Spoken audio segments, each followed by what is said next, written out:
బిస్మిల్లాహిర్ రహ్మానిర్ రహీం. 92 అల్ గాలిబ్. తమకు లభించిన వస్తు సంపద వలన, వెండి బంగారాలు వజ్ర వైడూర్యాలు కలిగి ఉండడం వలన, లేక సమాజంలో తమకు లభించిన అధికార హోదాల వల్లనో చాలామంది గర్వంతో విర్రవీగుతుంటారు. పొరుగువారిని పురుగుల కన్నా హీనంగా ఎంచి హేళన చేస్తుంటారు. ఇంకా పేద ప్రజలను నానా యాతనలకు గురి చేస్తుంటారు. ఈ ప్రపంచంలో ఎంతోమంది దుష్ట పాలకులు పుట్టి గిట్టారు. చివరికి వారి అంతం ఎలా జరిగిందో ప్రపంచ ప్రజలు తమ కళ్ళతో చూశారు. అలాంటి మదాంధులు సమాజంలో అతి నికృష్ట స్థాయికి చేరి ప్రాణాలను వదిలారు. నేటికి ఇలాంటి వారు ఎంతోమంది ఉన్నారు ఈ ప్రపంచంలో.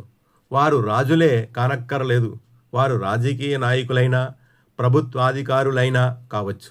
తమకు లభించిన అధికారం హోదాలతో తమ మూలాన్నే మరచి ప్రజల పట్ల అమర్యాదగా ప్రవర్తిస్తూ అన్యాయాలకు ఒడిగడతారు. అలాంటి వారు దైవం చేత నలిపివేయబడ్డారు. వారి ఉనికే లేకుండా పోయింది. దేవుడు ఎంతో దయామయుడు. ప్రతి మనిషికి ఆయన విడుపునిస్తూ పోతాడు.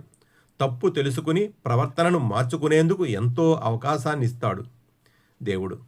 ఆయన్నే నమ్ముకుని తమ జీవితాలను గడిపిన ప్రజలే ప్రయోజకులుగా, విజయులుగా నిలిచారని ప్రపంచ చరిత్ర చెబుతుంది. మన నిజ జీవితంలో కూడా ఇలాంటి సంఘటనల్ని చూస్తుంటాం.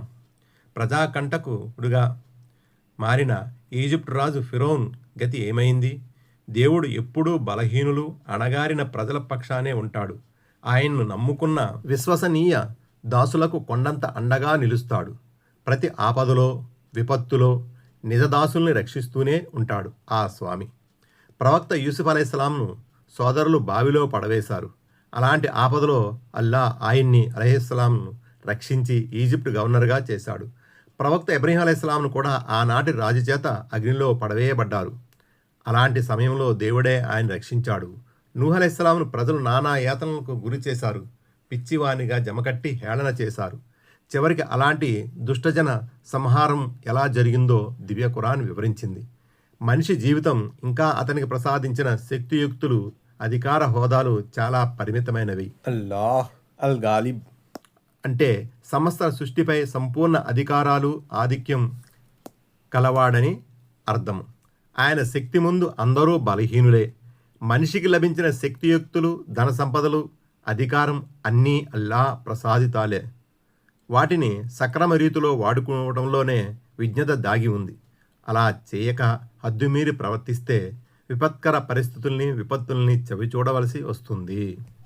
మేము ఇష్టపడిన వారిని కాపాడాము, హద్దులు మీరిన వారిని నాశనం చేశాము. దివ్య ఖురాన్ 21:9.